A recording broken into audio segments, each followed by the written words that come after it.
stream already. Hell, hit the wrong button. Let's copy the invite and put it in the old chatteroonie. That's right.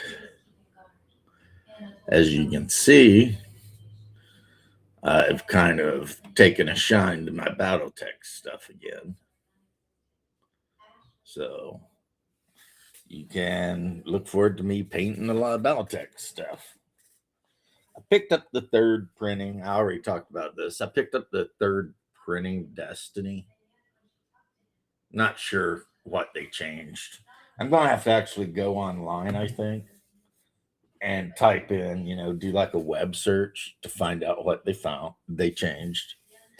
I've got my fresh deli pickle jar here because I don't eat those crappy pickles that you can get in most convenience stores. I eat deli pickles because I'm bougie like that. I would rather have a good pickle than a bad pickle. And I would rather have no pickle than a bad pickle. Just doing some DIY for BT. Homie, what are you doing? Like for run, walk? I use dice, like a lot of people do. I keep, like, whenever I'm playing, I have like a couple of colors of dice for each mech, me and my opponent. So then, based on movement and stuff, I just put down the offensive and defensive modifiers with the two different dice. And that's how I keep track of it. And since I started doing it that way, like a game of classic Battletech is twice as fast. Now, the reason I've got a pickle jar or a pickle container, a pickle tub full of soapy water, some of you guys already know what that means. Oh, battle armor chits. Yeah, it means Reaper miniatures. Hey, what's up, Big James? It's Monday, and Monday is the day.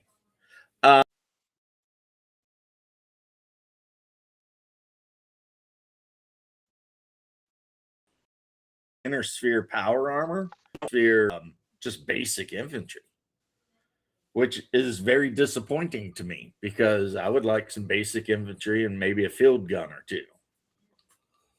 I have the metal ones on the metal hexes from like 1980 something, but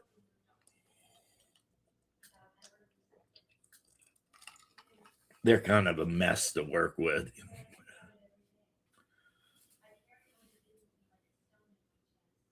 You know what? So we do it the same way, except for us, it's like a red and a black die, and the black die is your defense modifier. And a lot of times, we will count the move, terrain, everything into, and then just put it down. So that when it comes time to shoot, you don't even got to factor in the terrain because. And another thing my brother and I do somewhat when he's down is we play classic Battletech, but we play everything at ×3, except for movement. And we play on a war game table, like my old 40K table. And it's pretty fun to play Battletech that way, when you've got actual trees and hills and stuff out, and sometimes you got to be a little flexible with some of the rules as far as whatever, but exactly why. Yeah. I think Iron Wind Miniatures may still make the medals, but I'm not sure. And Iron Wind Miniatures, I don't want to talk bad about them, even though they are from Ohio. So, I probably should. They're from Cincinnati, right across the bridge there. Talk a lot of shit about them then. Yeah, right. They probably like to eat like chili on top of spaghetti and shit like that. Ew. I know. It's like, what are you guys thinking up there? So uncivilized. Yeah, it's just not civilized. But in reality, the problem is is their pricing is very uncompetitive compared to Catalyst. So it's like, I know we all hate Catalyst. I know Catalyst pissed us all off. I get it. But you can get a box of 4 miniatures from Catalyst for like $30 or $35, right? Depending on what the box is. And like a heavy mech from Iron Wind Miniatures will cost you like 15 for the one heavy mech or assault mech. And some of them are even more than that. Nice. See, when I started playing Alpha Strike, I went to my local Hobby Lobby and I bought like all of their HO scale trees, and it was either HO or N, whichever one this is. I think it's HO. So I bought all of their trees, all of their like model stuff, right, at that scale. And I made like forests, but in Alpha Strike, what I'll do is I'll actually lay down like a felt mat that's green, and then I'll just put a bunch of trees on it, and that way you can tell whether it's heavy or light by looking at the color of the mat that the trees are on. And because they're not glued down to anything, when you move mechs through, you can just move the trees out of the way so that your mechs can actually get in the woods, you know.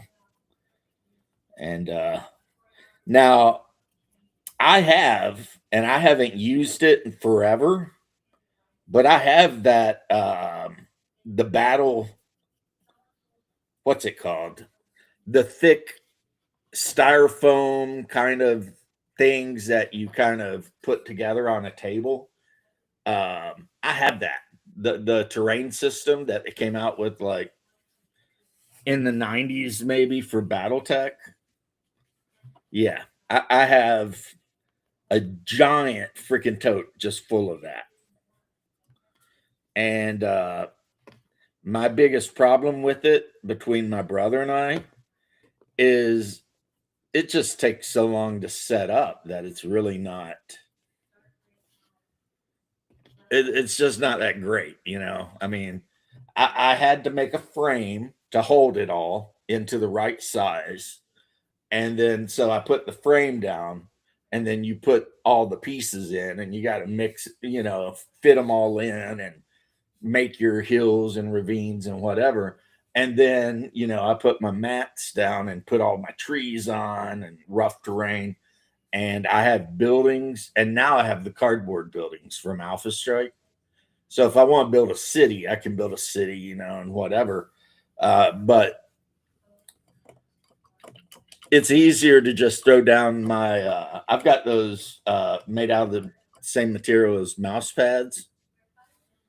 And I've got a big one that's just like a forest with no hexes on it. And I can roll that down the table and then throw actual hills from like Warhammer down, and then the tree forest areas down, put my rivers down, and it's so much quicker, you know. And then that's what we do. But yeah, last night I was actually painting some mechs. I just put the contrast paint on this guy here. I'm really thinking about Eastern Front. But I can't do another Zeus in Eastern Front ambush pattern because I've already got one in that color. And that would be like 2 Zeuses and 1 Lance. That'd be crazy. But yeah. Anyway, I keep mentioning my pickle jar full of soapy ass water. And those of you who have been around at all know what that means. Timmy don't, because he don't pay attention. I'm sorry. Okay, Timmy, I'll let you guess. I've got a tub of soapy warm water on my paint table. What does it mean? Well, I'm thinking that would be to wash off paint off of brushes or something. Yeah, that is a great guess, but it is entirely wrong. Okay. But it was a good guess. It means I got an order from Reaper, Yeah, you probably wash off the and Reaper adhesive. miniatures, especially if you get the plastic bones ones, if you don't wash them off, then the paint won't stick to them some of the time. Yeah, yeah. And then you end up fighting with a miniature you didn't want to. I mean, you probably, honestly, any extruded plastic model, regardless of whether it's Reaper or whatever, you should probably wash. Yeah. I probably should have remembered that because I think I heard you talk about that before. I always talk about it. I always say the first thing you want to do with any cast, anything, is you want to wash it because your homie here used to work in a plastic injection plant for Mercury Marine, right? And you know, when the thing opens up, you spray Teflon on the face, and then it closes and does its thing, and it opens up, and kicks the screw out. Anyway, long story short, it worked the same way for miniatures. Like for metal miniatures that they spin in a centrifuge, they still powder the shit with talc out of the mold. And that stuff, if it sticks to the miniature, you're not going to have a good time. So, what I got, and these were expensive for Reaper miniatures, they're like $11 or $12. But I got a couple packs of troglodytes because I felt like I needed troglodytes. And then for free, they gave me some more green and red paint. You know what? I was looking up some miniatures I'd really want to, if I could find a good quality version of them. Oh God, I can. Brotherhood of Nod miniatures. You know, I would tell you if you're looking for Brotherhood of Nod miniatures, you probably should go to Etsy. That's what I was trying to, but it seems like I put in Brotherhood of Nod and it just like shows Now, Brotherhood of Steel. yeah. These are actually really good. I'm really happy with these. See, I 3D printed some of these guys, Harpies, or if you're playing Baptism of Fire Alkenosts, and they just kept breaking, and because there are too many small contact points. So I went ahead and got the 4 of them. I don't really imagine a scenario where I need more than 4 Harpies, but if that happens, then okay, whatever.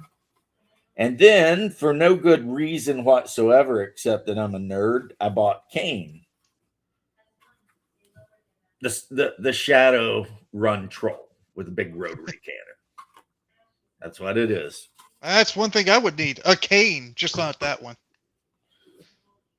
And then they gave me for free another Long Rest miniature, which is a 3D print. I've already got one, but I'll put this together too. I don't know if I'll ever paint it. But it's just a lady sitting down next to a campfire resting. Okay, it was free. So what else did I get that was not free? I got Sophie the Sage because Sophie is like Reaper's peace through power, right? Sophie is Reaper's like mascot. She's a succubus that they're constant. They must be 20 miniatures of Sophie. Just doing all kinds of things. There's like a Halloween Sophie and a Christmas Sophie and whatever. And then the last thing I bought, and this I mostly bought, one because I wanted it because it's badass, and 2 because it's a lot better miniature for one of my players. Because as the forever DM, I'm the guy that buys all the miniatures. This is supposed to be Jason from Jason and the Argonauts. But who cares? Because the player in question is a Greek fighter, and he carries a spear and a freaking Greek style falcata. So this guy will be right there, 100%. Got a nice base on him too, actually. I mean, I've often wondered if you're going to cast a big old base on a miniature, why not make it round I don't or know. square? But I mean, so this guy really doesn't even need to be based. He's got a base built in. He does need to go into the wash. I ordered these weeks ago. Reaper's turnaround is good. I mean, I know it started out with me saying I ordered these weeks ago, but that wasn't I was going to complain.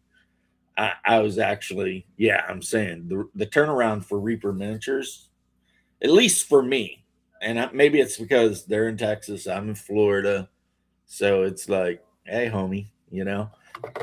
But yeah, so the turnaround's pretty good, and I generally will spend a little bit of money on Reaper every month. I never get crazy like some guys do and just go out and.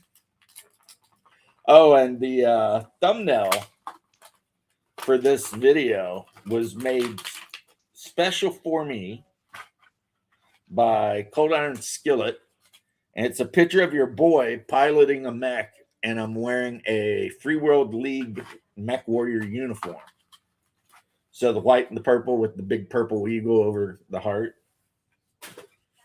And so he made that for me, and I was like, oh my God, that is like the coolest thing ever, right?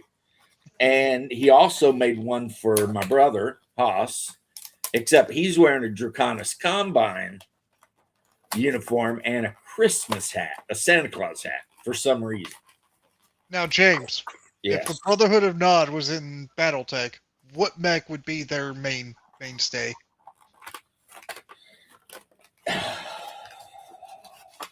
And the Brotherhood of Nod was practically in BattleTech.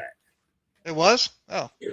Kinda. I mean, you had the Ameris Uprising where, you know, the Star League was doing great, and then a group of freaking people all got together and started a civil war. Hmm. And then it ripped the freaking Star League to little pieces.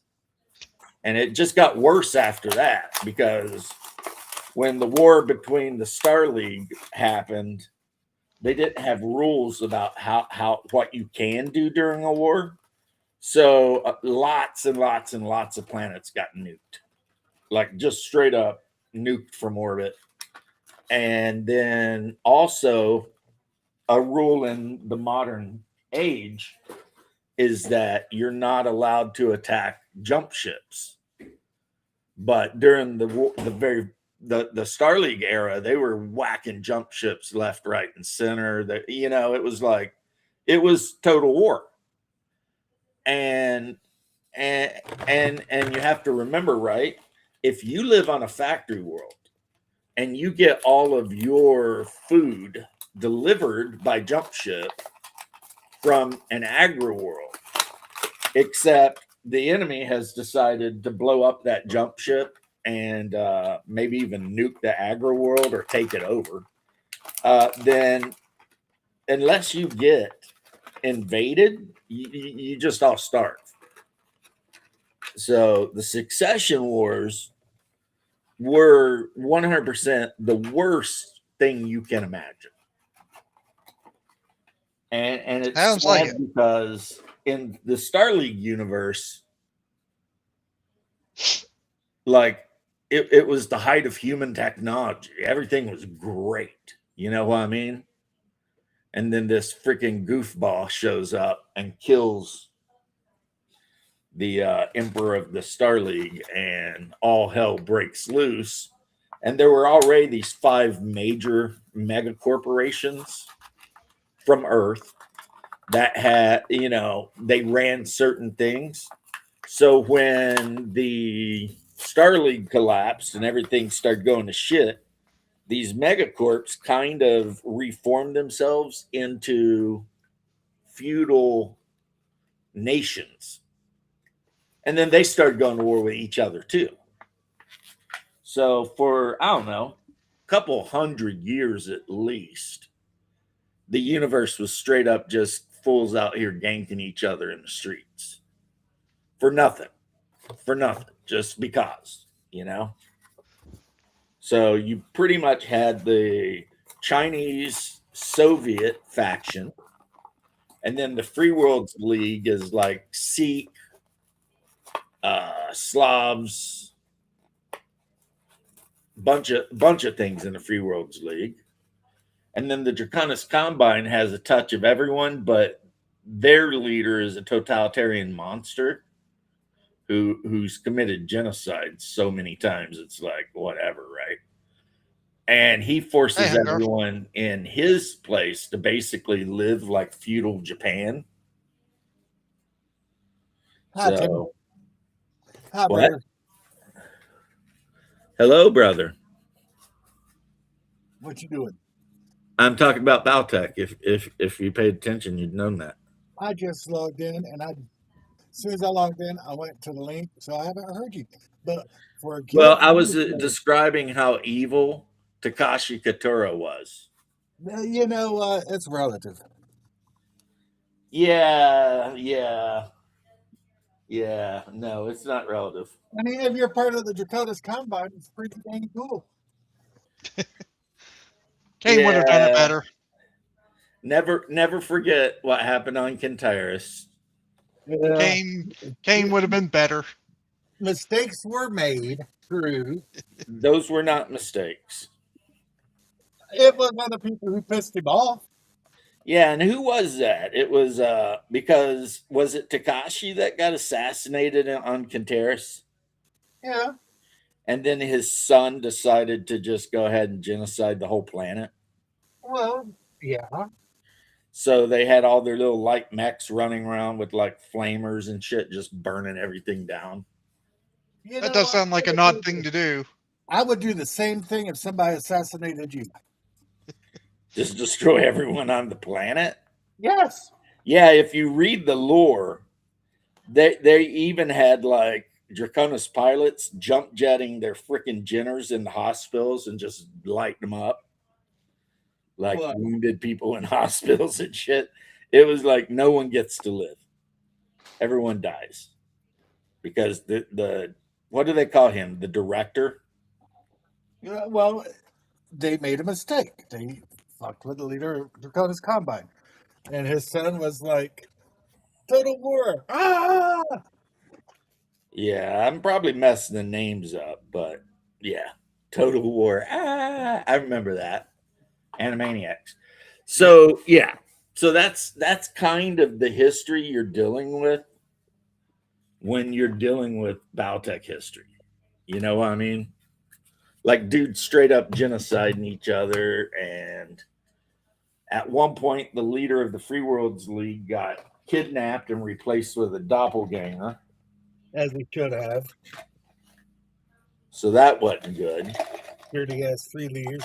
They're almost as bad as Lao. You only say that because there's 3 states between us. No, I only say that because free leagues suck and so does Lao. Anyway, yeah, House Lao is basically the house where all the shitheads are. And Free League is the only successor state that can kind of sort of be considered not a totalitarian dictatorship. Sometimes you need a totalitarian dictatorship. The Free League needs something because the downside of there not being a totalitarian dictatorship is they're constantly going to having civil wars. Yeah. Like all the time. How good can they be if their main enemy is themselves? That's pretty much it. Most of the wars the Free League takes part of are against themselves. So that is the thing. So I've made a decision the other day, brother. Yes. This is a long range decision, so you maybe don't got to worry about it so much. Ooh.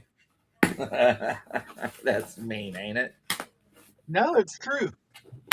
When and if, and I'm thinking it'll probably be years from now, I ever decide to stop the Hyperborea game, I'm going to run Mech Warrior. Awesome. But that's a when and an if, because I mean we're having so much fun with Hyperborea. I mean it would be the height of stupid to swat, especially now that everybody's kind of understands the situation and they're actually participating in. Yeah, we are having fun with Hyperborea. It's not Yeah, we're having too much fun playing Hyperborea right now. But someday in the far future, we will play Mech Warrior Second Edition. Well, I don't worry about making plans for the future. And I've got all of the mercenary books. So we will be good. I never plan for the future. Yeah. I ordered from the Hawaiian place for Tracy.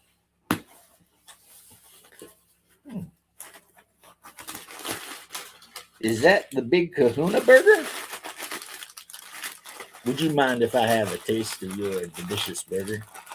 Hey, Vincent, have you ever had a Hawaiian burger? See, I'm a vegetarian because my wife's a vegetarian. Her girlfriend's a vegetarian. Yeah. My girlfriend's a vegetarian, and that basically makes me a vegetarian. But I do love a tasty burger. That is some cold-blooded shit. When you stand there, like eat a dude's burger while he's watching, and then drink his Sprite. Can I have a sip of your tasty beverage? And yeah, to wash down this tasty burger. Shadow, what is up, homie? How you doing? Hey, Shadow. He's Hope you're ready for tomorrow. Still working on his house. Yeah, I mean, I know I've been doing shit too. That's why I haven't been He should have hired some Mexicans. streaming as much. But I'm just looking at. I bought some cheap, stupid shit. I don't know if it's worth the damn or if it will be worth the damn, but I got it anyway. Do you like it? I don't know. Do you want it? Do you hear that? Yeah.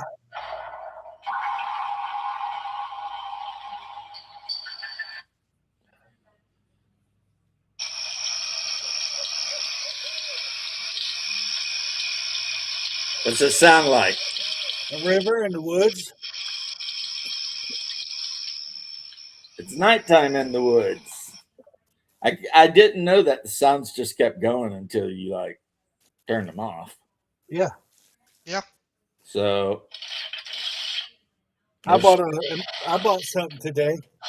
somebody firing a bow, axe, combat. You want to know what I bought today? What'd you buy today? An emotional support animal. Rotisserie chicken. I like rotisserie chicken. Yeah, Yeah, that's well, not bad. On this rotisserie chicken, I cut it up into pieces. I deboned it, cut it up, and threw it in a pot of curry. Oh. What the fuck? Is that Appalachian woods in the middle? of Magic. the night? It sounds haunted.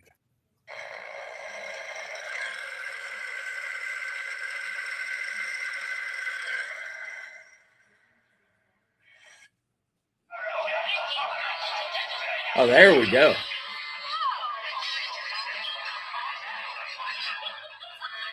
You know what that is? No. Obviously, it's a tavern. Yeah, I was gonna say that.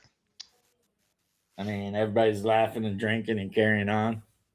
So we'll see. I might bust this thing out next Saturday. That's, Just start being like, oh, you're firing a bow? Twing. I'm glad we're playing every week instead of every other week. Well, what happened there is everyone got more excited about playing role playing games and board games. And plus, me and the wife, and sometimes large Roberto, uh, we play board games during the week. I mean, some weeks we might play 5 board games. So, the wife is getting her board game fix in. And Jay, I think if it's not Mansions of Madness or something like that, I don't think Jay is really interested in board games. You know what I mean? Because every time we said it's board game night, he never shows up. Well, he does sometimes. It depends on what I'm making for dinner. Yeah, it depends on what Tracy's making for dinner. If it's something he really wants, he'll show up, which tells you something right there, right? Yeah. He's after the food.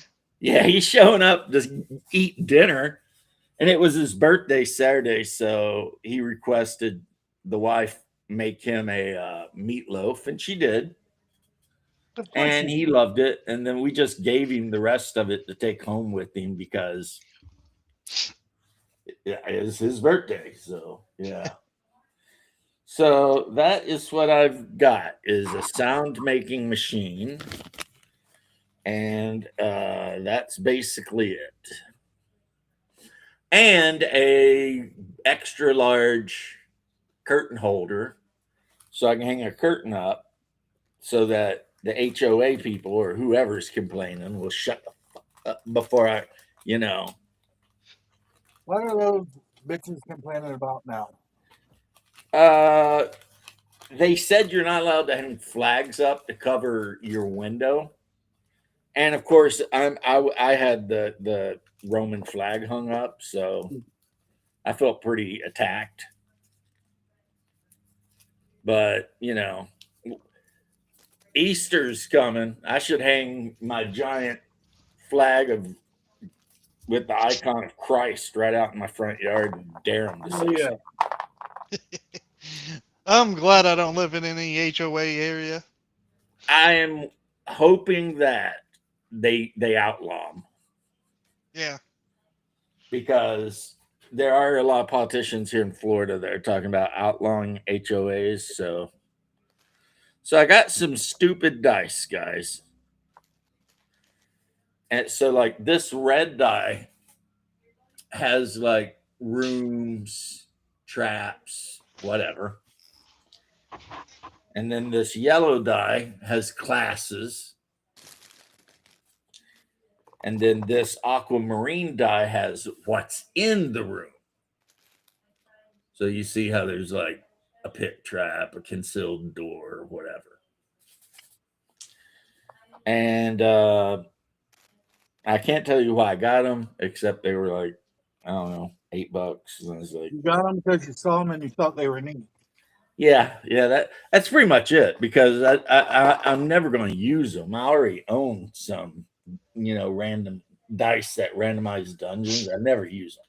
You got them because you have zero impulse control.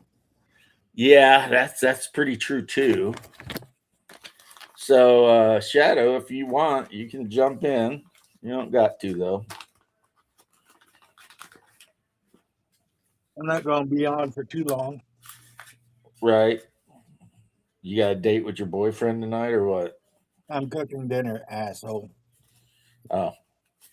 For your Date boyfriend? with my boyfriends tomorrow. And you're And a it's good not wife. gay if I keep my socks on. You're a good wife, bro. Yeah, you know what? You say that, but if you didn't have your wife and we were living together, you wouldn't be complaining and saying that shit if I was cooking dinner for you every night, now would you? I might. And you know what? You wouldn't eat. I'll eat ramen noodles. Yeah, I've lived on ramen for like years. Spike Spiegel says, Hey, Bob. one cannot live on complex carbohydrates alone. Yeah, but that's why you put an egg in it. What's up, Bubba? You fucking Oh, dickhead. you I'm out later. got home from picking up one of the heathens. All right, Nice. Bubba. Have a good one. Timmy, be good, buddy. Chip, See ya, Hoss. You're leaving just because I'm here, douche. no, I'm leaving because my brother's a dick and he can eat a sack of them. You, my good man, can ingest a satchel of Richards. I'm out. He does like Merrick, so. Oh my God. That hit me deep right there. What kind of Merrick are you? Why you gotta be like that? Man.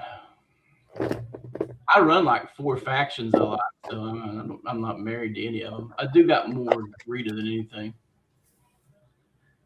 That's I don't know what the deal actually was. It was like when I was young, I was like totally in the Lyran Commonwealth.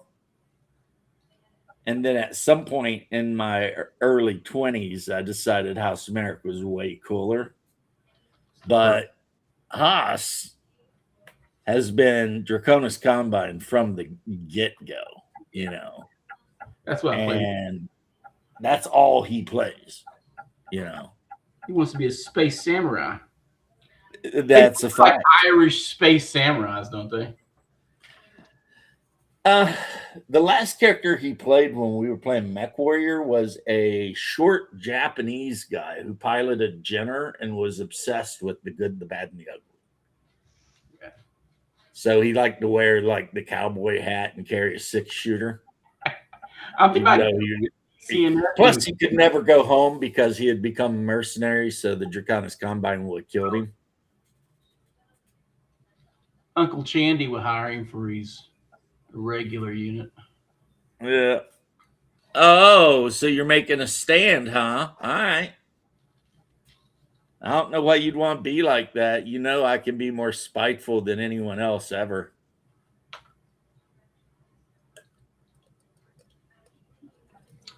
Getting the infantry chits made up, dude. I'm gonna get a stack. I'm out of freaking hexagonal flats. So I got to order some. Yeah, like I said, I think you can still get the packs that have like 20 plus of the metal.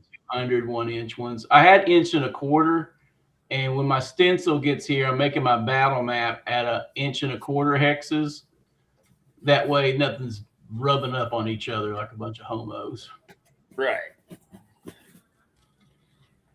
But yeah, I got that styrofoam battle system bullshit. And true to whatever, I mean, it looks really good when you manage to get it all set up. It looks really good, but the problem is, you know, it's like a big freaking bin I have to carry it in, and there's like hundreds of pieces. Yeah. To do anything, and you know. Oh, you still love me? Been listening to 50 Cent. He's the most spiteful person ever. Yeah. Yeah, he pretty is. Pretty much is. I tell you what, he freaking hates Diddy. That's a fact. I wonder if he buggered him. Did he bugger him? Somebody hates him. No, just 50 just always hated Diddy. Like for real, just they always had beef. Yeah, I don't follow any of that shit. I follow it because sometimes I hear about it. And then I'm like, oh, okay. But I don't follow it. You know what I mean? I don't go out my way to hear it, but I hear, you know, I hear but you things. still hear it. I hear things. Yeah, I mean, you know. So I saw this, and assuming I'm not wrong, I decided to pick it up, and it looks like I'm not wrong. They have released the 3025 TRO, and it's a reprint of the original one. Yeah. Not that stupid one that looked like this, but was missing all the unseen. This is the reprint of the one they printed back in the 80s. Good. Which is good because my actual one from back in the 80s is freaking wrecked. Yeah. I mean, like falling apart. I got a battle bots right here somewhere. See, Haas knows what's up. Diddy offered to buy 50 Cent clothes one time, and 50 was like, I ain't no bitch. You ain't buying me clothes. Like, oh, that's new, though. On the back, they've got the Succession Wars marker, so you know what this is. Yeah, they Oh, got to make man. the icons for everything like it's a Burger King terminal or something. Right. I guess that's for the Zoomers. We need pictures. Yeah, it'll be like Idiocracy. Put this one in your mouth and this one in your butt. No, wait, hold on. No, this one goes in. And he's just sitting there like, let's see. I'm gonna make a Torn Concordant company too. So I'm rounding out all my factions to have a table ready company for each one. And The a Tarn- binary for Steel Viper. Huh? The Tarns are cool. Space Texas, baby. So I'm looking at the light mechs. When I make my what's the best light mechs, What the era? one that will 100% be in S tier is the Jenner. Well, it depends what era, because technically the Locust was the best light mech for 3025. Almost solely filled by the North Koreans. I mean Leo, Space Yeah. North Koreans. Well, the thing is with the Javelins, there's really no horrible, or with the light mechs, there's really no horrible mechs. Nah. Well, Valkyrie. They're all pretty good, except maybe the Irby. Except it wrecks any other light mech with one swat. Yeah, that's kind of the thing. It can barely move, but if you run up on it and it hits you, you're going internal with it. The Panther, which has more firepower than a lot of medium mechs. I do like Panthers, dude. Actually, I think I posted in my Discord. I started a BattleTech channel in my Discord to get people, because all the guys I play BattleTech with are in my Discord. But no one's. I might have to check that out. They don't look. I don't know if you're even in my damn Discord, dude. Look. Medium mechs, there are a lot of medium mechs that could definitely go into that F tier. Yeah. I think they're all situational. Plus, when you really think about it, people, because the BattleTech is really more in twine with its lore than other stuff. The designs are based upon what they had to build. Right. So, Well, I mean, also, if you're figuring out if a mech is good or not, I have decided when I do my tier list, it's going to be based on just pure mech versus mech combat. Because if it becomes a combined arms situation, all of a sudden the mechs with all the flamers and machine guns become monsters because they can just run infantry down and smoke them, you know? So it is situational. Swarming your buddy. I'm I machine can tell you gun. right now, if I think my I'm opponent, machine gun the shit out of him.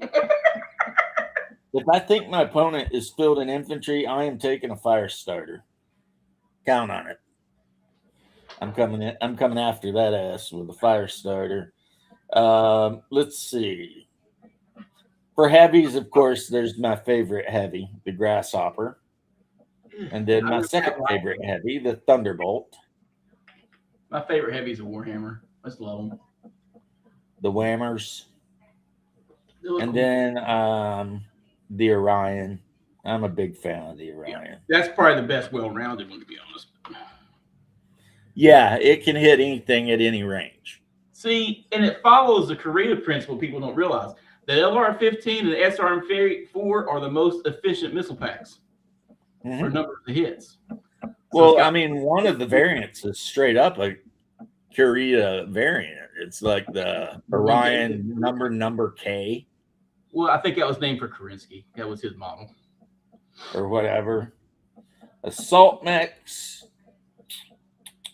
There's so There's many. some good ones there. I know which assault mech I would throw in A or S tier every time though. Probably the Stalker. Dude, that's And the awesome will go in A tier. Probably the Atlas in A tier. I kind of like Zeus. Thug. Lower. You think Thug's lower than a Possum? What, the Zeus? Thug. Oh, this book don't have Thug in it. Thug or Shogun. I mean, it's got 2 standard PPCs and 2 SRM 6-packs. Yep. That one is in the 2750 book, which I do allow. It's Star League stuff. And I think the Thug is basically a better Marauder. Pretty much. I mean, It's like a Marauder that doesn't suck. Yeah, it doesn't suck. And there's like 3 mechs that have that same loadout at the same range of weight, and none of them suck. They got Right. Shogun, I mean, Prime, and then the you wandered up across the field, chucking PPCs at whatever it sees, and then when you get close, SRM 6-packs, and you just hope an SRM 6 lands on that determined structure. PPC made, baby. Plus, if you're rolling 4 times for one SRM 6 attack, that's 4 times for a Snake Eye or Boxcar. Yeah. So it just becomes math at a point. You know, you're just That's why I like LB10X guns. because they work that way too. You roll for hits. In the Destiny role-playing game, you can spend XP and your pilot can get an ability. It's expensive, but the ability lets you add +2 to every time you roll to see how many missiles or whatever hit. Because that your pilot's just really, really good with missiles. After the Jenner, you like, yeah. Well, that's what pissed me off. Hunger, I didn't even show you this, even though I bought it for you. It's the Curita specific mech packs, right? I got both of them. And the only mech that can be played during the Succession Wars is the Panther. Everything else is whatever the farthest away is, like Ilkon or some shit. Yeah, the Akuma looks great, man, but it runs so damn hot. I got 2 of them painted up, but they run so hot. I mean, I like how some of them got like the back banners. I don't understand why there's not a Hatamoto Chai or Kai in here or Ki or however. I mean, that would have been a much better flex. I don't understand why there's no Javelin F. That would have been a better flex. Right. I mean, so basically they put out 2 packs of 4 mechs, and for most of the eras that the game is played in, they can't be used. Right. They can only be used in like most of those packs have 1 or 2 mechs that I'll field, and 2 to 3 that I'll never field. That I'm just not fans of. And yep. The best pack Crazy. I ever bought from them was the one that just came with 12 urban mechs. I don't understand. People love the fucking Irby, man. In Alpha Strike, they are hilarious. I don't play Alpha Strike. I also don't play You Mech stick Warrior Online. 4 urban mechs in like a wood line. And in Alpha Strike, they cost 11 points each. And you generally play 300 or 400 points, right? So you can literally, I mean, you can buy company of these bitches. And you just stick them in trees and dare anything to get within 24 inches. It's like, blam! You know. Yeah. And that's even hateful towards mediums, because I mean, getting whacked with 4 AC-10s in one round if they hit, even a medium mech is not liking that. You know, that's an issue. Now the downside is their movement speed is 3 inches, and they can't take much damage. So you know, I chat closed. Don't worry. but like I said, if you're playing a 300 or 400 point game, 12 urban mechs at 11 points each, that, you know, that's 112 points out of your thing, and you've already got a company of these bastards stomping Yeah, around. Alpha Strike though. I played it when it came out to humor my buddies. Hated it. Never looked at it since. Yep, I was the same way. And then I played it again and was like, actually, it's a pretty good game. Yeah. And I played it again and I was like, yeah, this is actually really good. And then the next thing you know, I'm like trying to convince Haas to play Alpha Strike, and he's telling me no. He's like, I ain't playing that. I was like, you wait, you will. Now, there are some things you can do with Alpha Strike to make it feel more like classic Valtech. So, like if a mech has an attack value at a range, instead of rolling once and doing that amount of damage, that's how many attacks you get. I'll just play classic. Yeah. I'm not going to sit here and tell you shouldn't. I mean, Well, do you know? Like I said, I was just talking to Haas, and I actually was talking to Leth too about how in the far future, at some point, I will probably run Mech Warrior, the role playing game. Yeah, you talking about the other time.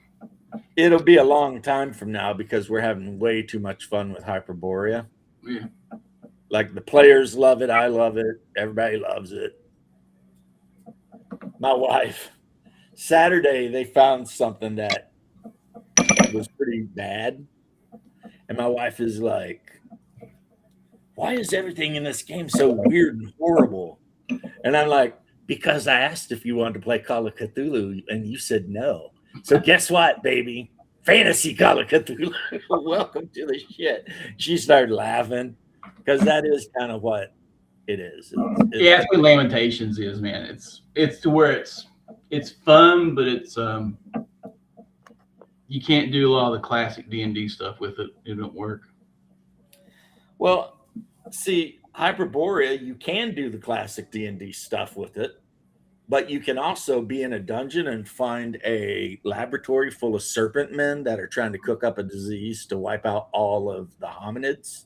I mean, you can do that with anything, though. And get into a fight with the serpent men, and they'll they have poison, and plus they're mages or priests, and they worship Set or Yig. And one of them had a pistol that shot radiation and almost killed the scout right off the bat. And then they went through all their stuff and they found like a bunch of potions, and some of them were very useful and some of them were like, yeah, you'll die. Yeah, that's a rough battle because we had 7 player characters, and as soon as the battle started, 3 of them got held. Hold person. And hold person in Hyperborea lasts 1 hour. 1 hour. Look how we AD&D. AD&D was turns. Dragon Slayer, it's I think 3 rounds. It's not as long, which is No, it's like what I remember. It was rounds, certain amount of rounds per level. Well, yeah. So Level, I mean, hold person. They grow a lot easier in Dragon Slayer. So once you're Hold ahead, person lasts like 60 rounds. Yeah, which is a turn. You turn the level. 10 minutes a level, you're fucked. Right. And because of the way the THACO chart works, which it's not really a THACO chart, but it kind of is, it's like to hit a guy with an armor class of like 15 or 16 is not hard if you're a fighter. I mean, because every time they level up, they get a bonus to their fight ability, which is what you add to the die when you're trying to hit somebody. And if they got a strength, they get a bonus. If they got a magic weapon, they get a bonus. So, or like when my wife's character goes into berserker mode, she loses armor class and stuff, and she might kill her own friends, but she gets like +4 to hit, +4 damage right off the bat. That is crazy. And her attacks go up. If she's using a 2-handed weapon, she gets 3 every 2. If she's dual wielding, she gets 5 every 2. But like I said, at the end of when she went berserker and attacked the snake men, when they died, she had to make a roll to see if she's going to go ahead and just kill her own party.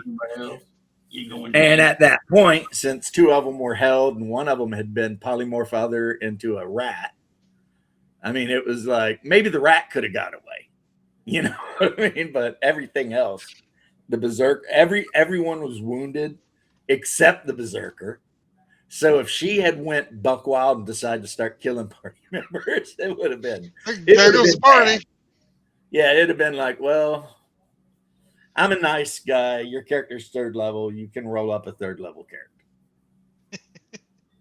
or actually, what I do with games like this is I'll give a player however many XP the dead player had, because despite what some people might think, I am a sweetie pie. I want my players to have fun. Yeah, and when everyone in the group is level 4 or 3 or 4, whatever, and you have to start over as a level 1, that's not a lot of fun. Yeah. If anything, I'd say Bubba and Bloodsworth are pretty nice on that too. Yeah. Well, I learned to be nice on that just because so many of the characters that play at my table die. And after a while, you're like, yeah, you know, I mean, because they all could have died the other day.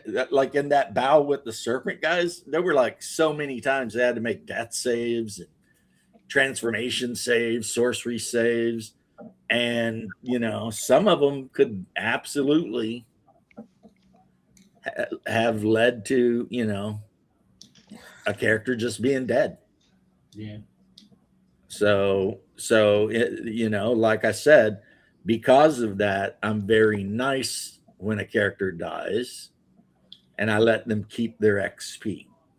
I let them come back at half the average level of the party. Within the party can do a funeral pyre, and then that XP will be added on. And the XP for the funeral pyre that can be added is based upon the level of the character that died. So you can do 100 gold pieces per up to the level of the character that died, and they get that directly as XP. And if everybody in the party does it, that all adds up for you. And the party members also get that XP for what they donate. But, see, where I deviate from what you just said is the party can do it, but the new player does not get anything. See, I make it that way they can bump him. Yeah, I make it where he starts with the XP he's going to start with, but since he never knew that guy, why would he give a shit? I mean, it's meta currency. Yeah. Oh no, meta currency. Then guys can bump your character. If you think I'm telling you you're doing something wrong, please get that right out of your head. Oh, dude, I don't care. I'm not saying you're doing anything wrong. I'm saying how I do it. And I mean, there's as many right answers as there are stars when it comes to this shit.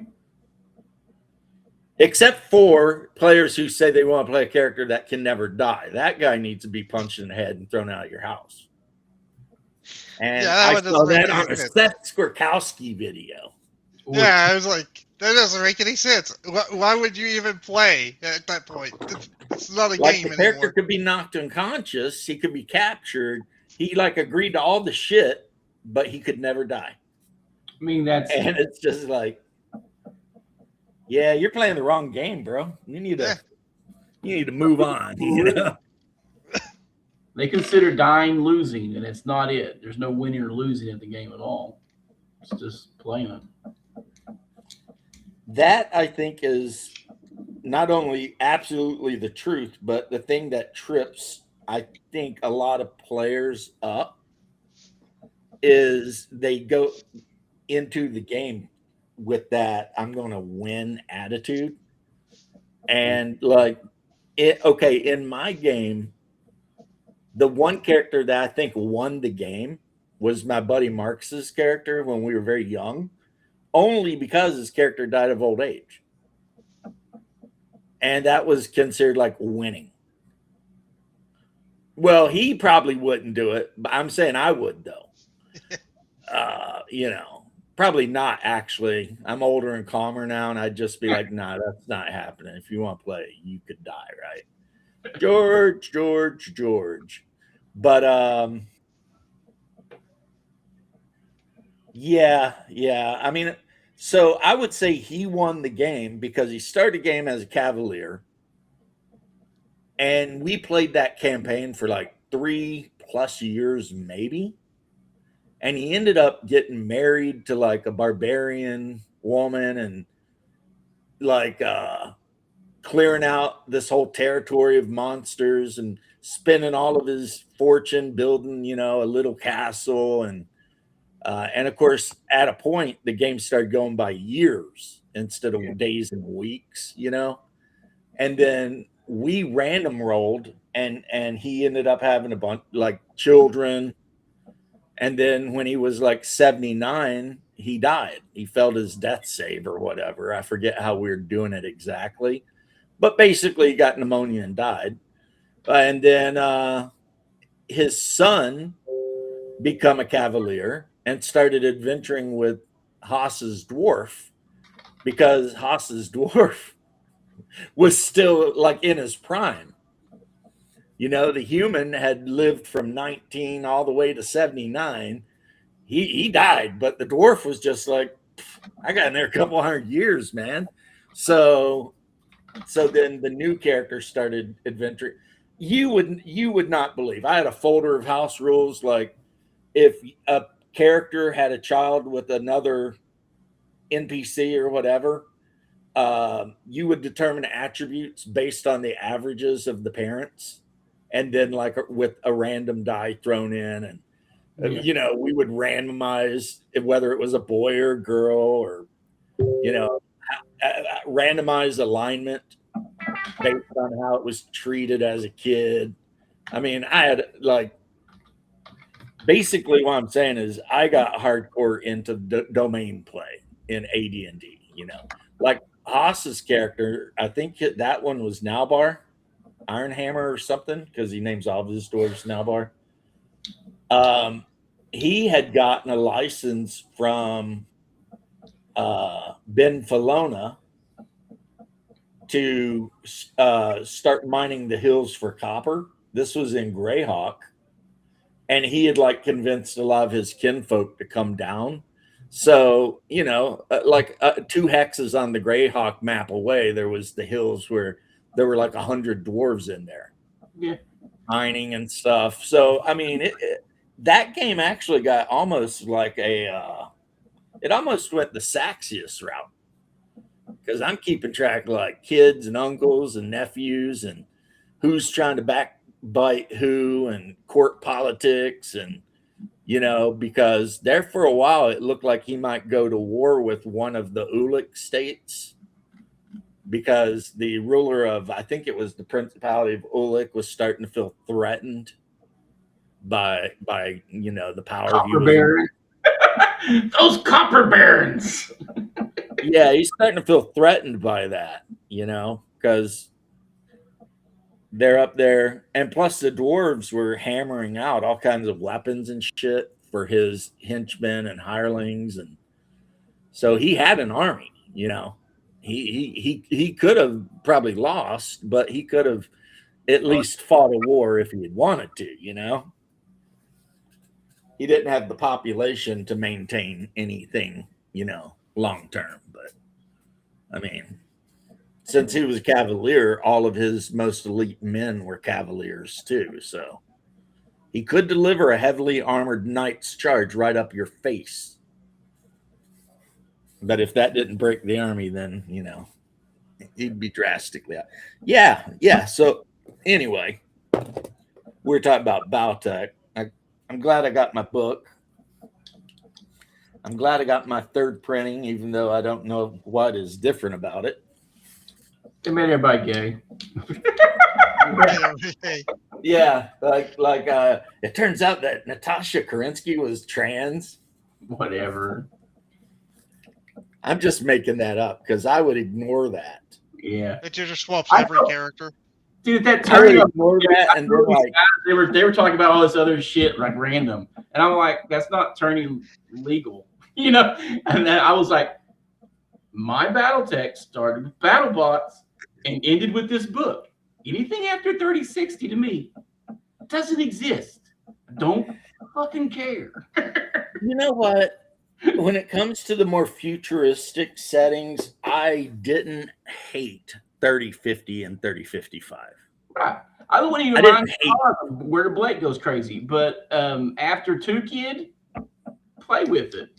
I like to take a group and start in like 3048, which I think is like the year BattleTech starts, right? 3058. It says 3025, but everything's like that a little later, right? And then go through those succession wars, which is what, 4th succession war? Yeah. Well, from 3025 to like 3050 is like the 3 succession wars. And then the clanners come in and F everything up and everyone has to play nice. But then the clanners split up and you get more succession wars. Except now you got clan tech all over the place. Yeah. You got and then the word of Blake decides to freak out and just, start going after everybody for not paying their phone bill. So, I mean, the whole thing, as far as the lore is good. I have no problem with the lore. I just prefer to play classic Valtech with no double heat sinks. I hate double heat sinks. I think they ruin the game. Well, once you start popping those double heat sinks, those players forget how to add heat and they burn up fast. Yeah, I've heard that. You can't even use I know already you're not a fan of Alpha Strike. Oh, I hate it. Because of the way they do Alpha Strike, I can play against a whole whatever clanners and be like, yeah, I'm good with this. You know what I mean? Clanners are 3025 tech. It's no big deal. Cocky is its own fucking Achilles heel, man. Well, the thing with the clanners in Alpha Strike is they do hit for a shit ton of damage. Like one of the versions of the Thunderbolt hits for like 8 damage. That will just straight up kill any medium mech, right? But they're so expensive. So if you're playing 300 points, you're literally going to get a star maybe.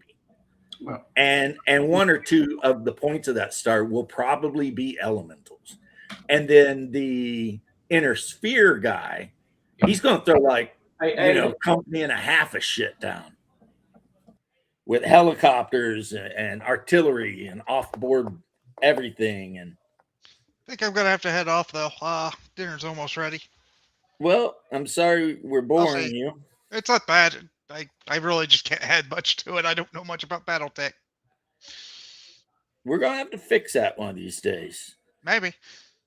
I'll see you, though. I will see you too, Leth, my homie. And that is true. Leth is my homie. I invited Shadow, but I guess he took off running. But at least he stopped in and said hello. So that is good. That's good. That's awesome. Because according to Cold Iron Skillet, me and Shadow are always getting into trouble. And yeah, to answer the last thing in the chat, yeah, Seth Gurkowski, I don't think he would, but it doesn't stop him from being like the best channel on YouTube if you want to actually learn how to play a game. Like his video, whatever, there's 12 videos to it for how to play Traveler, is if you watch it, you will know how to play Traveler. I mean, and he's got one for Cyberpunk. He ain't got one for D&D 5e though, because it turns out when he runs D&D, he plays AD&D. So he's still kind of like a little bit of a wokey kind of guy, but he's an AD&D guy too. Well, we had him back then too, dude. You know, so after 2nd edition is the only thing. Well, I think honestly, and this is me gossiping or rumor mongering a little bit, Seth Gurkowski is like Professor Dungeon Master. Like if they were at your table playing, they would be homies, like straight up homies. But because they have big channels and they're making money, there's a way they have to be for YouTube. There's a lot of people who can't be genuine because they're protecting a brand, which just makes them a merchant to me and not a person. Does that make sense? Yeah, it does. And I have actually once or twice called Professor Dungeon Master out on it, and he has once or twice responded to me, you know, and then I decided, F it, I'm not gonna. I'm wait. You know, I can sit here and say, look, dude, whatever. But there was a point where what I basically said, why are you even talking about 5e? You and I both know you don't play it, Right. because you don't. I was that one time, a lot of Dungeon too, but like these guys don't even play. These people don't actually play D&D. They don't even actually play these games. They're cranking out X amount of videos a week, reviewing stuff. They don't have any time left to actually play because they're always editing a video. See, Professor Dungeon Master, he does play because you can see videos of him playing. He posts live plays. He plays with the same people he's been playing with for like 20 damn years.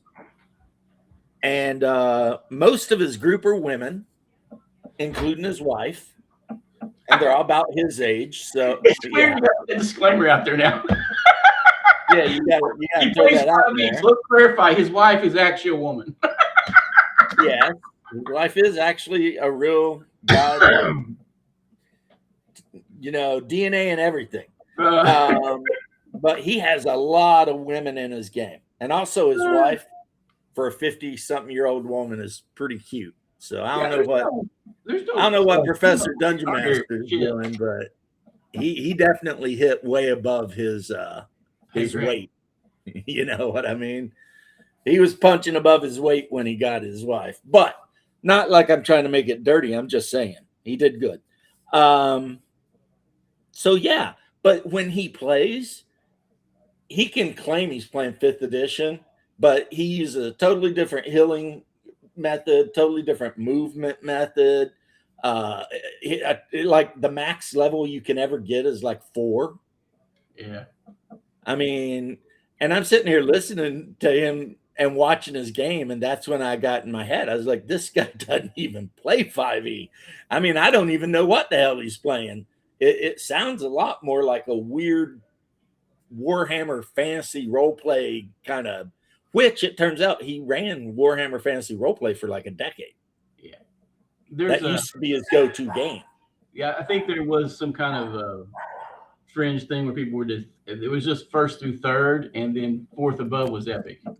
You didn't get any more hit points or anything. I was like, wow, that's rough. I got to pop off here. I got to start cooking. All right. Start cooking, homie. Yeah.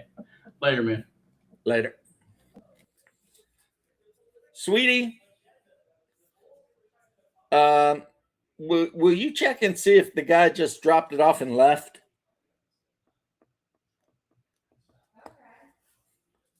Well, I feel like it should be here. And sometimes they do that no contact, whatever. Yeah, there's food on our porch. See, I had an idea of that. Well, I mean, it's what you wanted. So if you want to bring it in and eat, bring it in and eat. Yeah. Want food? Bear's like, I always want food. What, are you crazy? Food is my favorite thing. I ordered from the Hawaiian restaurant, and they did a no contact delivery. Now, I may have actually requested it, but I don't think I did. So, yeah, I'm sitting here like, I ordered my wife her yakisoba, and where is it? But yeah, I will go on the record, though, any day of the week as a fan of Professor Dungeon Master and Seth Gorkowski. You know what I mean? Can't help it. Now, do I think I know more about Traveler than Seth Gorkowski? Probably. I've been playing it longer. But his how to play videos are amazing. I love his Call of Cthulhu videos and all that. And then Professor Dungeon Master is just a nice guy. Everyone I know that's actually met the guy, you know, and I am personal friends, kind of. I haven't seen him in a little while, and I'll have to contact him. But one of the guys I hang out with worked for TSR during the second edition AD&D time as an editor, and now he doesn't play any role playing games at all, which is a damn shame. And I always invite him, but he don't do it. But regardless of that, I think that Professor Dungeon Master might have written some stuff or edited some stuff for TSR as well. So for lights, and I know Hungar, you wrote that a long time ago.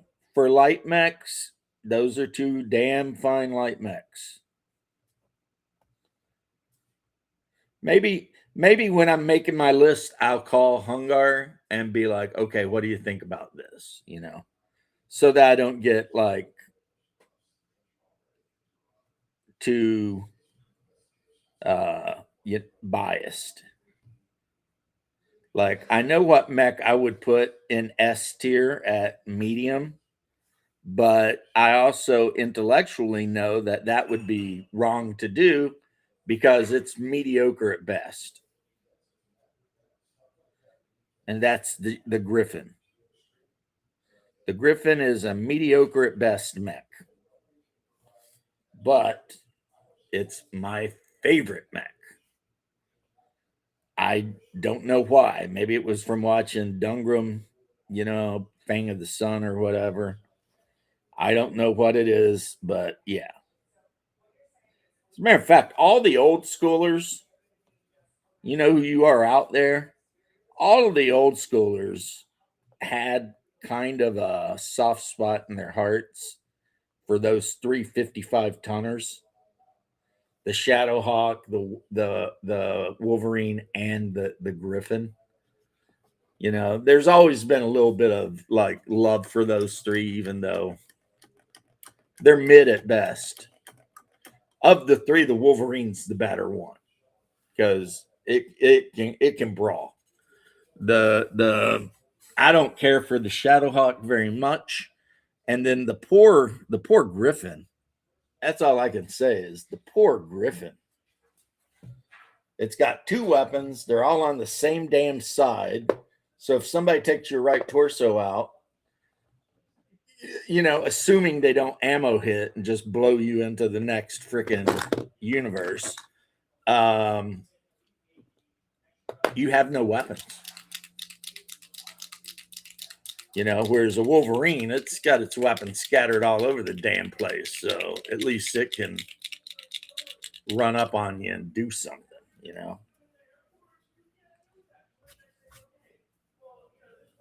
And then the Shadowhawk, I'm not 100% sure what the Shadowhawk's even supposed to be. It's got an AC 5. I don't think, does it have LRMs? I don't remember. It's kind of like they were trying to make the jack of all trades with the Shadowhawk, and they just ended up making a mediocre freaking mech that sucks.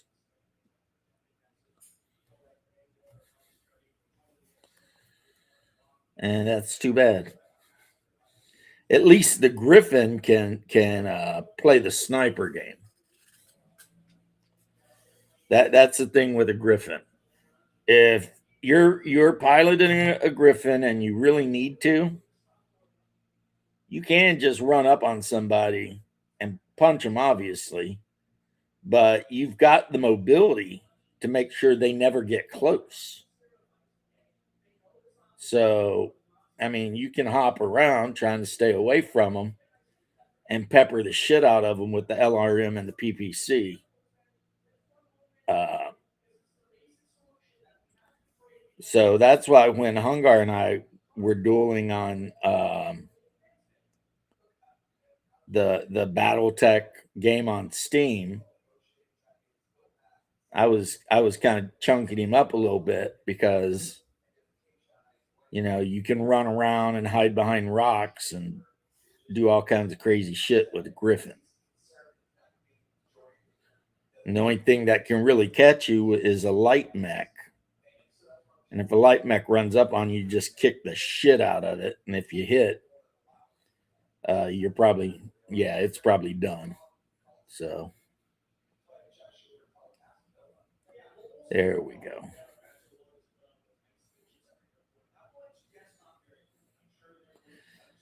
Right now, I'm painting an old figure. And by old, I mean I've had it a month or so. And it's been sitting on the paint desk, not getting painted. And it's the kind of miniature that's like so easy to paint that I'm like, why haven't I just finished this yet? You know? So the only thing I need to do now is the flesh and then maybe some highlights. But, you know, now he didn't come with the shield. I glued the shield on because I'm biased towards shields. When I was in the SCA, I was a sword and board guy. And there's no way I was going to get out there and try to freaking dual wield and all that bullshit. I love my shield. I love smacking people in the head with it. Like everything, you know? And I did get some warnings for that, but, you know, it's because apparently the SCA doesn't like it when you run across the field and you shield slam somebody on their ass. That's considered too rough. So I had to not do that anymore.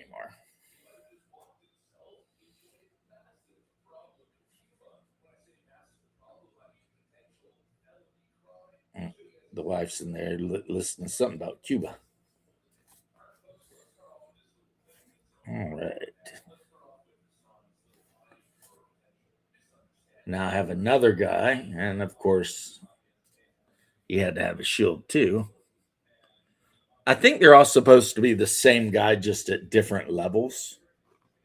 So this is like him as a newbie, and then there's one in the middle, and then the guy with the crown is basically the high level version, I guess. I don't know.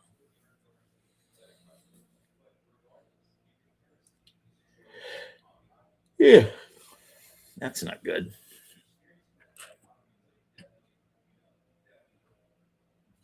Oh yeah, here's another figure who's the only thing it's waiting on is a flesh wash. See, yeah. So by putting the flesh wash on these two real quick, that'll be two figures that are just done. Well, no, she's gonna need her staff painted, but that's not a big deal. So let's see, what kind of flesh do we want? Do we want fairy flesh, champion flesh, crusader flesh, hero flesh? And they're all going to end up getting known oil and then highlights. So some Gilliman flesh I still got left over.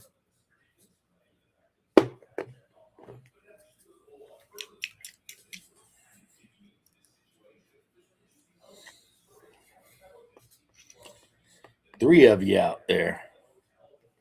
Someone else on? Oh, Monday. I think Bruce started running something on Monday, didn't he? That would make sense because I would much rather sit and look at Janet than me. So, no hate.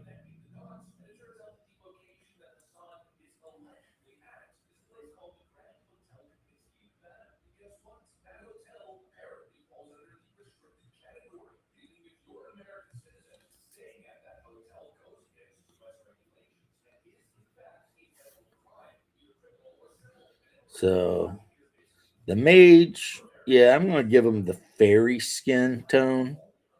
It's kind of more of a pink color. But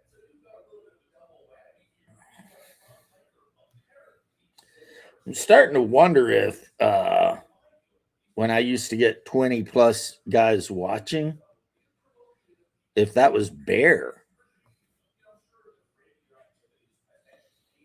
Like people logged on to see what me and Bear were going to argue about on that day.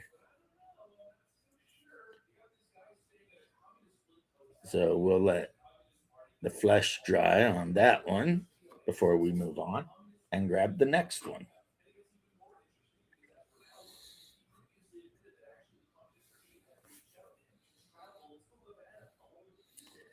Yeah, the videos I make and the live streams, some of them will hit like 100 views, but the shorts that I put out will hit 1,000. Some of them 2,000 views, like in a week. So there's someone out there that, or maybe they actually send those shorts around so people can look at them and they don't promote my other stuff. I don't know how it works. Okay, this guy's looking pretty good, actually.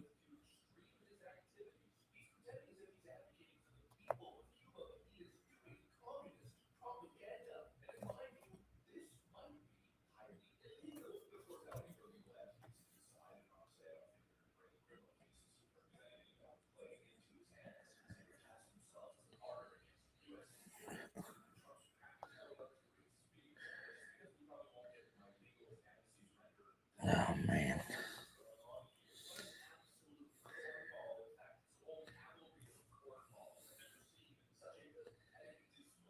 There we go. Now, I think I'm going to give him like a purple cloak because this guy, I mean, he's wearing a crown. So, I mean, if you're wearing a crown, I think you get a purple cloak. I think that's a given. So get up, get down. 911, a joke in your town. Get up, get down. Late 911, where's the late crown? Okay, so got to paint the hilt. There's 9 minutes to spare. 911 is a joke.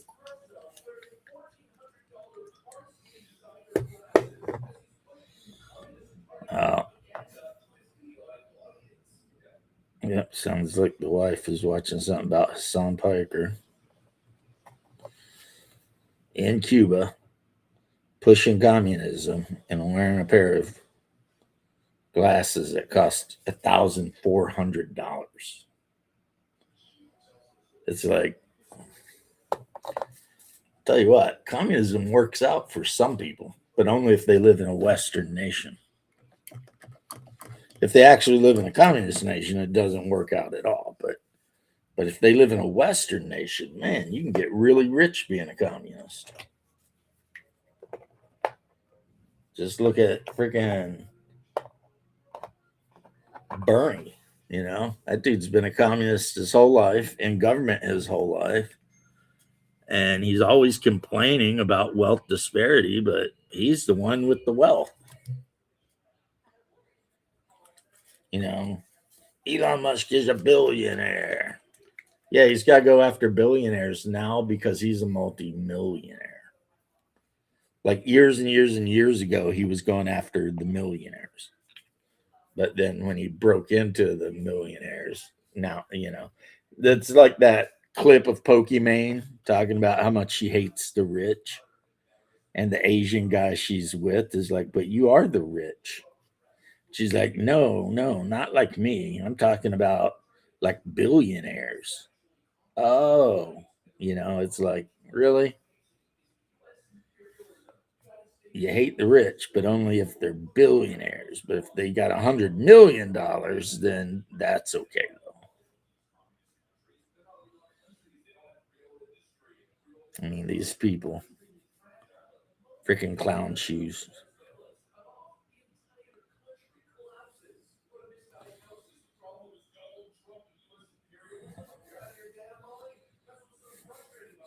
Clown shoes, a lot of them. I know that there's precedent for taking a person with citizenship, removing their citizenship, and sending them out of the country. It was done back in the 1920s era when the communists started trying to blow up senators and congressmen, and they finally found their leader, and they denaturalized her and sent her ass to Germany. So, in theory, Hassan Piker could be denaturalized and sent back to Turkey.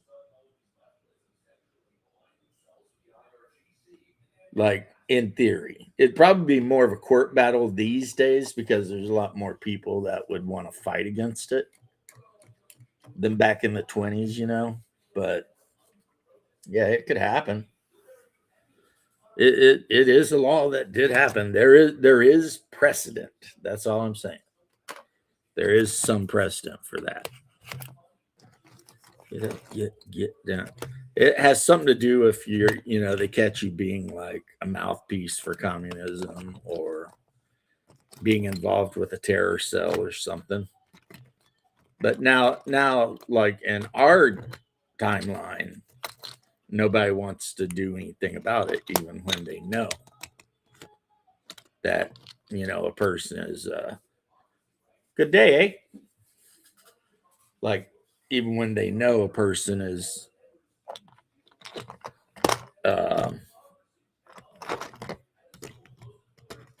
doing horrible shit, they won't just round them up and deal with them.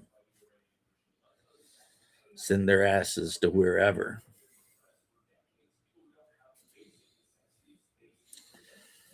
But I am just painting some figures and talking.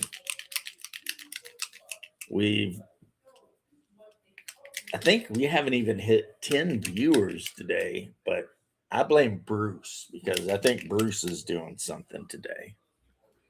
And I think that Shadow might be doing something as well. It's either that or a lot of the people who used to watch me don't like me anymore. Which is weird because when I looked at my analytics yesterday, it went up by like 25 subscribers. Like in one day. But I kind of know what happened there. That's because Razor Fist was talking about my channel during his live stream. And I think he told a lot of people, hey, this guy talks Battletech. And a lot of people came over and just gave me a follow. Whether it'll turn into like anything or not, I don't know. One guy was talking to me the other day. We were just hamming it up about Battletech.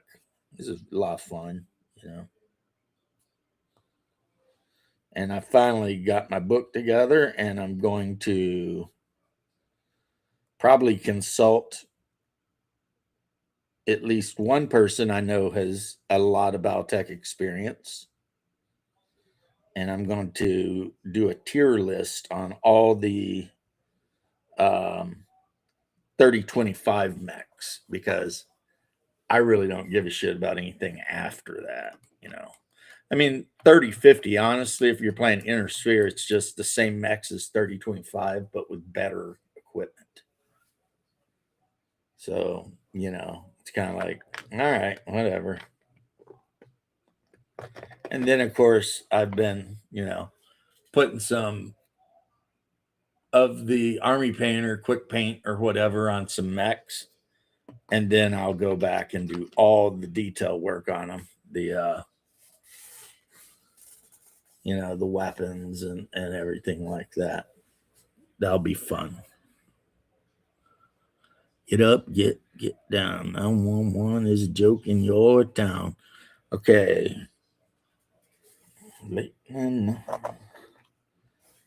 Freaking Flavor Flav.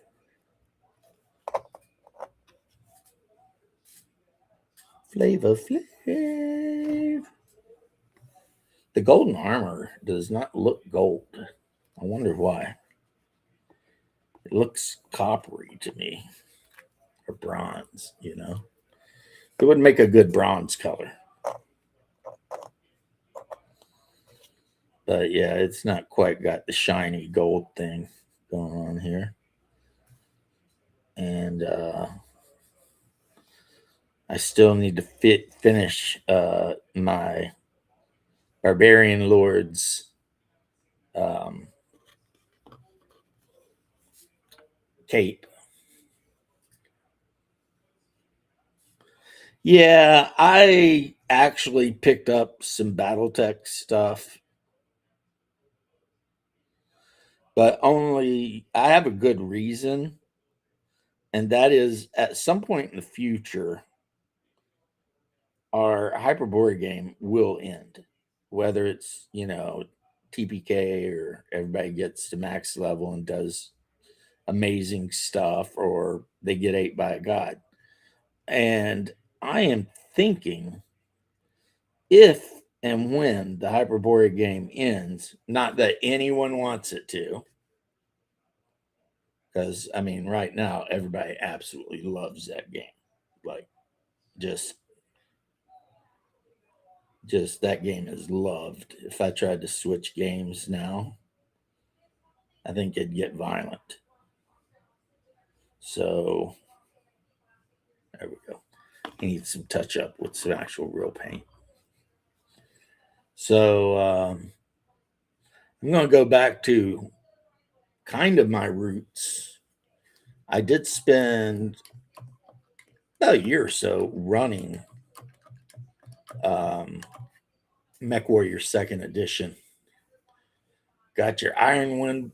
Yeah, I might have to hit up Ironwind for some infantrymen for my Alpha Strike game, because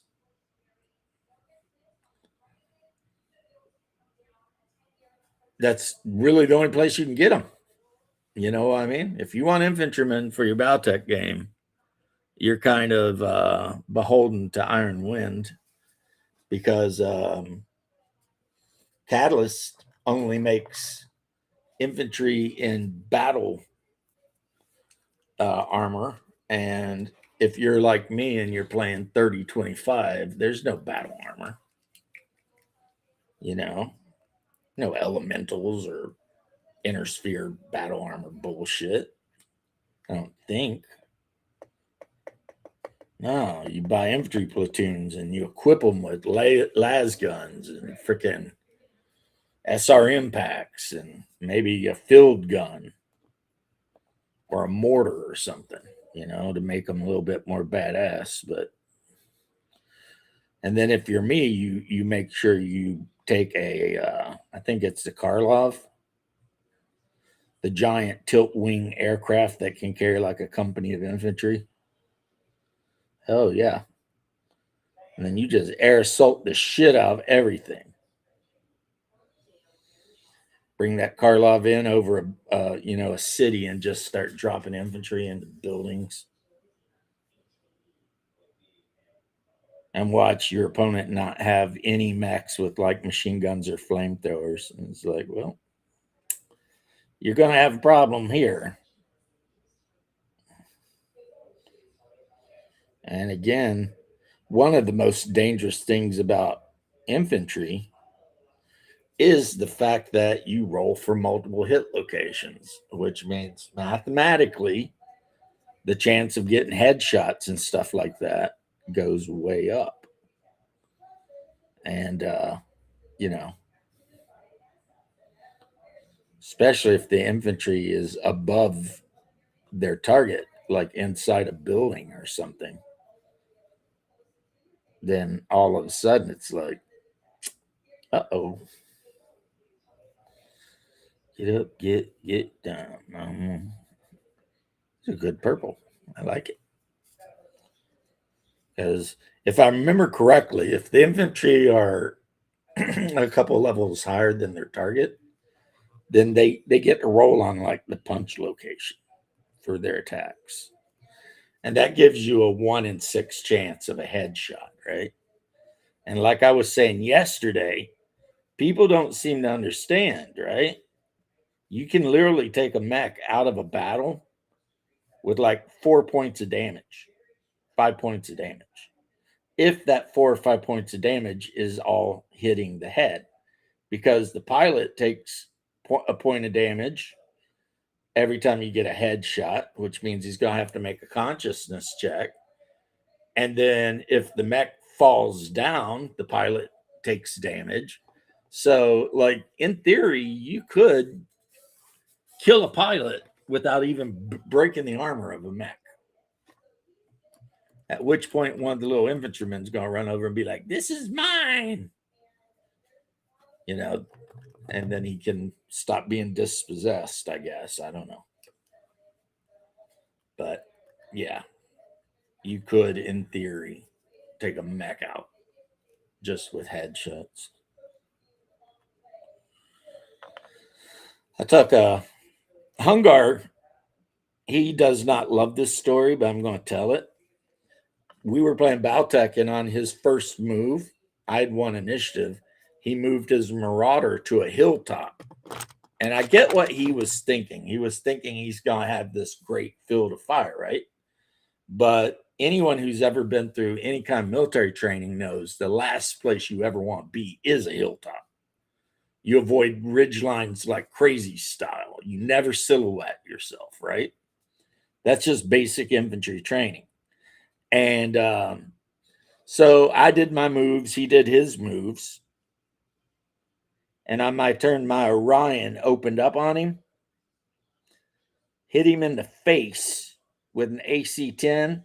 And then I kid you guys not, he'll tell you, hit him in the face with the LRM. And the LRM did enough damage to just end him. Because it was like, okay, I'm internal on you now. One hit, boom, internal.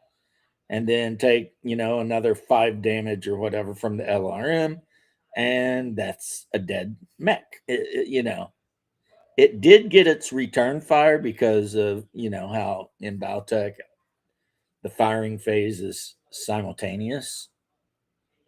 But yeah, he wasn't happy after that because the Marauder was his big heavy mech.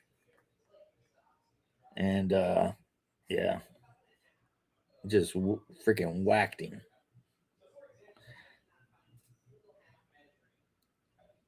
So,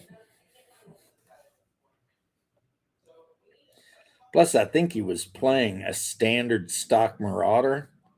And it's like there's literally every other heavy in Baltec is better than the stock Marauder. Pretty much every heavy. You'd be better off taking any other heavy at all.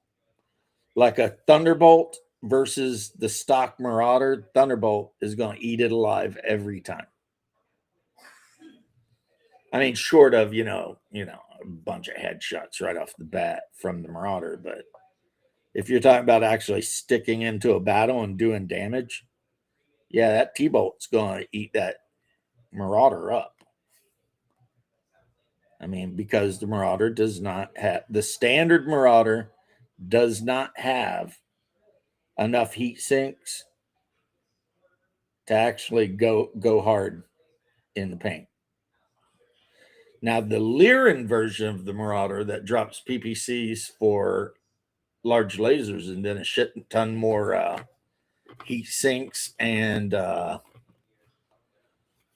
armor, that guy's a monster, because it can just walk around firing those large lasers in the AC-5 all day, and it can take hits like nobody's business. So it's just a better mech all the way around.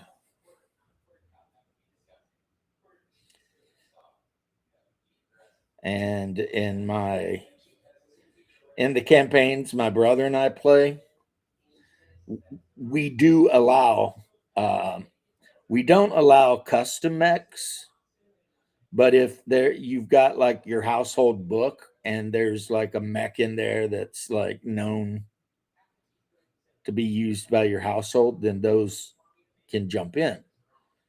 And that means as a free world leaguer, I can take the Marauder 3, whatever it is. And it also means he can take the Javelin F which is a little monster. I mean, they just basically said, hey, let's take a Javelin, get rid of all the missiles on it, and replace all that tonnage with heat sinks and medium lasers. So you end up with House Curta having 2 35-ton mechs with 4 medium lasers on each.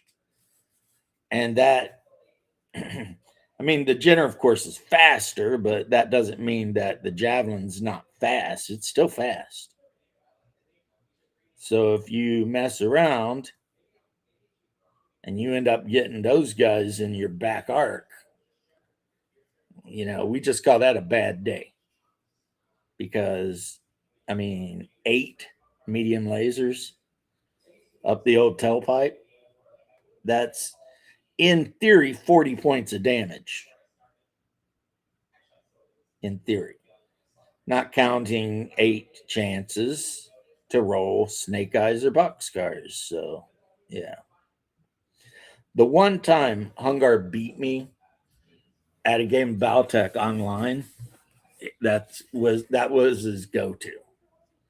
He had the Javelin, a Jenner, and a couple of other things.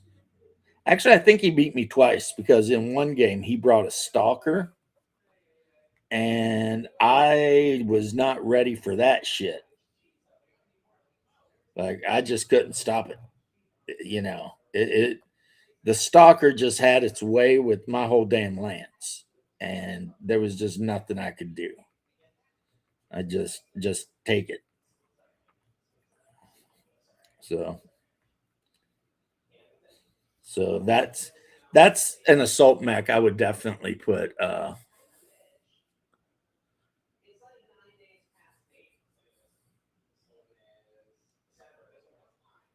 Mage Leader's Campaign. He uses first and second because I've got second, third, and Destiny. Technically, I've got Time of War, but I'm going to trade it away. My local comic shop has told me that if I take pictures of all the books I want to get rid of, they'll make an offer on them. And I'm all like, awesome. Cool. But I've got the 3rd edition, which was just called Battletech Role-Playing Game. So we'll see.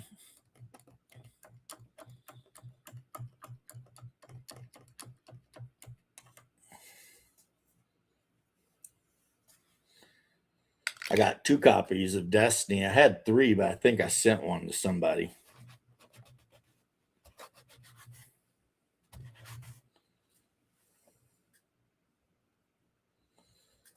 It's getting close to time to whatever, and I'm going to paint a mech that I know is, a miniature that I know is going to be really easy, and that's this giant Hornet thing. And the reason I know it's going to be really easy is because right here in front of me, I've got Bow Red contrast. Oh, you had the bundle deal? Yeah, 2nd edition is, in my opinion, probably. I mean, I was talking let me get the train back on the track. When I was talking about possibly playing MechWarrior again, I would use the action stuff and the character building stuff from Destiny. But I would use all the XP and money and all that stuff from MechWarrior 2 and the MechWarrior 2 Mercenaries Handbook.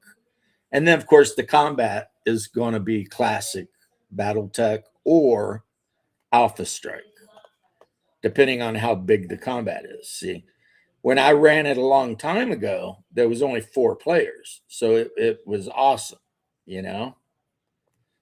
because that's a lance. So it was great. But now I have 7 players.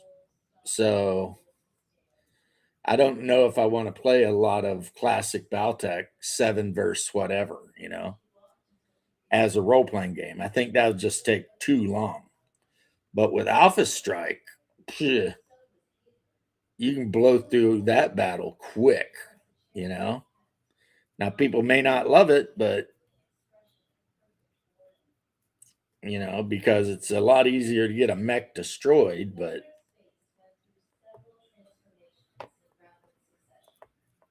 it's a lot faster. And that's kind of what I like. Even though I do use the optional rule that I've talked about where whatever the number is for the attack, that's how many attacks you get at that range, not how much damage you do at that range. And then each hit does 1 damage. That helps mitigate certain mechs that have like a base damage of, 12, and can insta kill like most everything. I mean, kind of mitigate if they get a good firing angle on you, though, where they hit on a 5+, then odds are, yeah, you're going to take 10 damage, and that's going to shut down anything that's not like an assault, really. So yep, I have decided I am going to paint my giant hornet man because he's kind of a humanoid hornet. He's got like little grippers. He's got arms, like he might want to pick something up. Of course, if it's anything like reality, it would be a hornet female. Because I believe with hornets, all of the ones you see flying around are females. And the male only exists to impregnate a female, and then she lays eggs. We have hornets in Kentucky, man. Call them wood hornets, and they hit you, and you swear to God you got hit by a freaking 22. And I know a guy who has been hit by a 22. And he made that comparison, and he would know. So I'll have to do its eyes, and I'll have to put a shade on it, and then I will plug its clear plastic wings in, and then this thing is going to be a nightmare for the players. I might do something where I do like the stripe on its butt black, maybe because I'm painting it up if I paint it up like a wood hornet, its whole butt is going to be black. It's going to be all red except for a black butt. So, and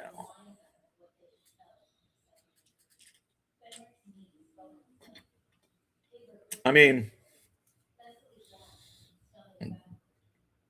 one of the best heavy mechs ever is a grasshopper. If you know how to use a grasshopper, that thing is just deadly to everything.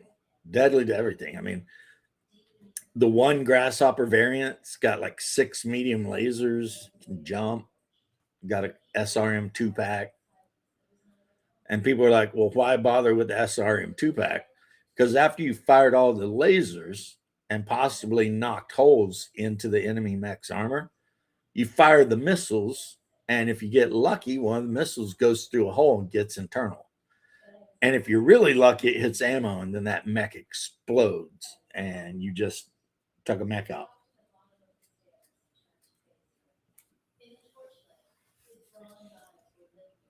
Any hoozle. I am going to get going. It's been about 2 hours, and I got a lot done, so pretty happy about that. So I will see you the next time, which, I mean, if not before, definitely Monday. Close the paint. Yeah, if not before, definitely Monday. So thanks for hanging, and we will chat with you later.